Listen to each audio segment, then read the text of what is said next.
Live from the dingy basements of New York, New York, this is Gaming Tonight with Max and Wolf. Introduce yourself, good sir. Hello, everybody. Who are you?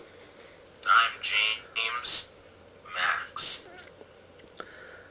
And I am Silver, aka John Wolf, because I can.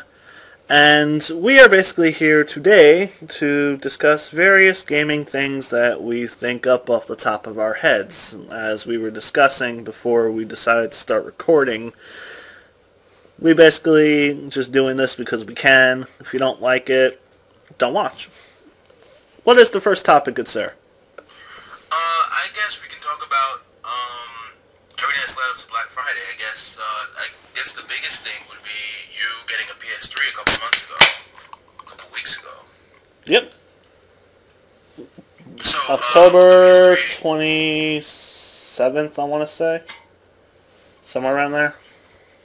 September 27th, October 27th. October 27th. Yeah, around there. So you've had it for almost a month.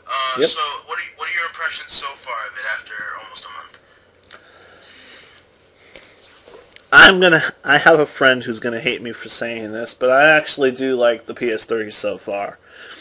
I can't really speak about the Xbox since I've never owned one or really played one except for a few minuscule occasions, but in terms of the PS3 with the games that I've played so far, which include both Batman games that have come out and Saints Row the Third and Sonic Generations, I'm enjoying it.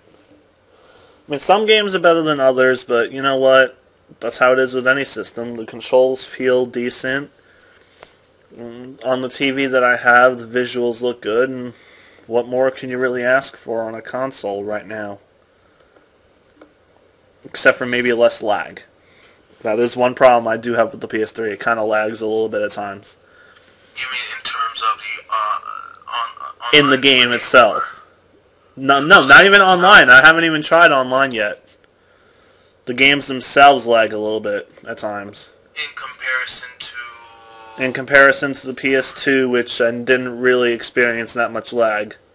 I haven't really noticed it. It might be either your console, maybe, because I have the 120 gig of the Slim console. I have a first generation Slim. You have I think it might be the third generation Slim. I don't know. Mine's not exactly slim. No, I mean compared to the older models, like the Slim models came out in '09. The original models came out in '06. Okay, sure. Yeah, so the Slim models, I got one. I originally got it because it came out in August, I believe, or September of '09. I bought my first one in November, December '09, but then there was an issue because of shipping. It got damaged, so I had to replace it and got a new one in March 2010, but it was still the same generation. And then a second generation came out a couple months later. After that, it was the 160 gig, and it was it used less power than the first Slim. It used less power, and then sometime after that,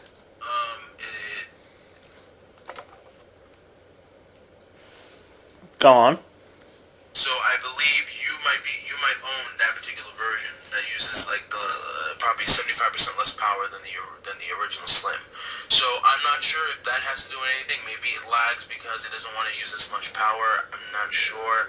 I haven't noticed any lag in terms of games, but it also might be maybe the games themselves. Like certain games, maybe just I'll tell you this, especially with multi-platform games. When they tend to make them, they usually make it with the Xbox 360 in mind. And then, what happens is, they just port it over to the PS3 and don't really optimize it. They just port it over, make sure it works, and they don't optimize it to use the full power of the PS3, so then you get a lesser experience than you would get on the 360, which is a shame, considering the PS3 is a lot more powerful than the 360. This isn't just a fanboy response. It's been proven by several outlets that have broken down the systems and looked at them on a technical aspect, and they could see that the PS3 is way more powerful than the 360. It's just that nobody really wants to take the time or make the effort to actually really push the system's boundaries boundaries as other games have. Usually exclusives like Uncharted 2, Uncharted 3, they're able to get everything out of the PS3 that they're supposed to.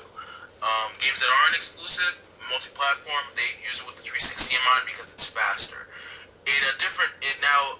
Looking at, let's say, the game Final Fantasy 13, that game started out as a PS3 exclusive, and later, because of Microsoft's money, they made the decision to bring it over to Xbox 360. And what happened was they had to keep the PS3 as the lead platform for that.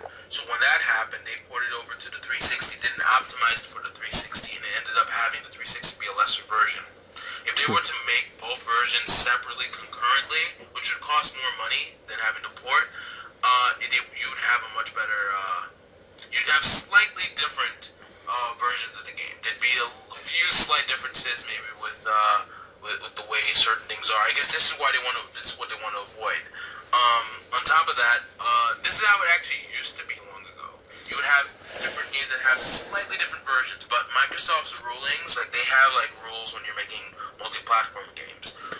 The rules are it has to be identical to the other game. If it's not identical, they don't want it on their system. And I think that ruling kind of ties the hands of a lot of developers, so they're forced to actually make it with the 360 in mind and port it over. Instead of taking time to optimize it, they don't bother. They just put it in, make sure it works, and ship it out. Because as we all know, what system a game is on has nothing to do with other main problems with the game, like combat and things like that. Running speed is very minor compared to things like that in Final Fantasy 13.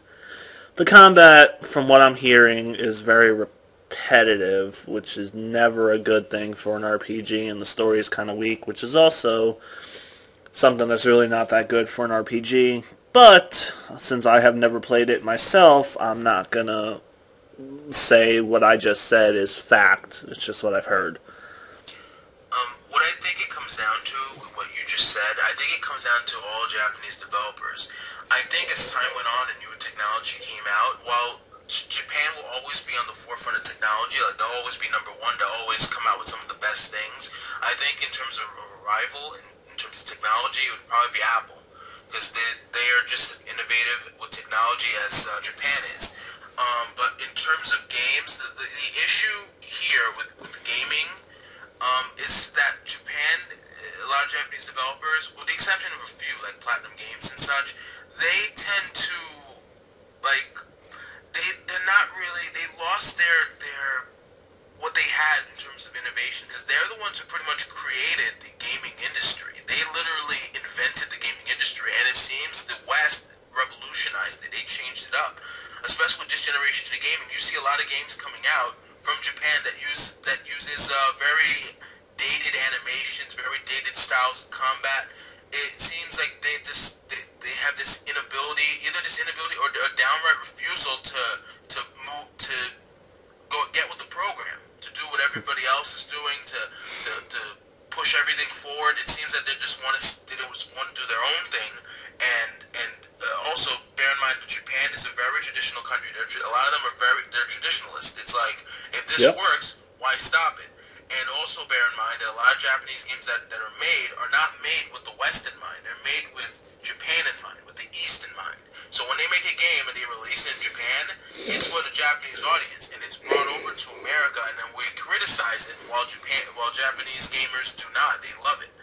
And I think that's what it comes down. It comes down to that disconnect, that cultural disconnect, where one side likes it, and this is who they're making it for. They know their audience, and then we don't. So then we get angry at it, and then you have another company, a Western company, making a game, which we like, and Japan has these rules, and they kind of like try to block Western games from coming in.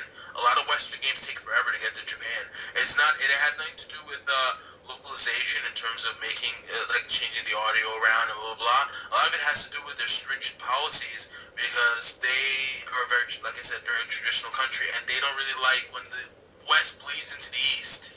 They're not a big fan of it, because I guess they want Western ideology to stay in the West and not in their minds corrupt their people.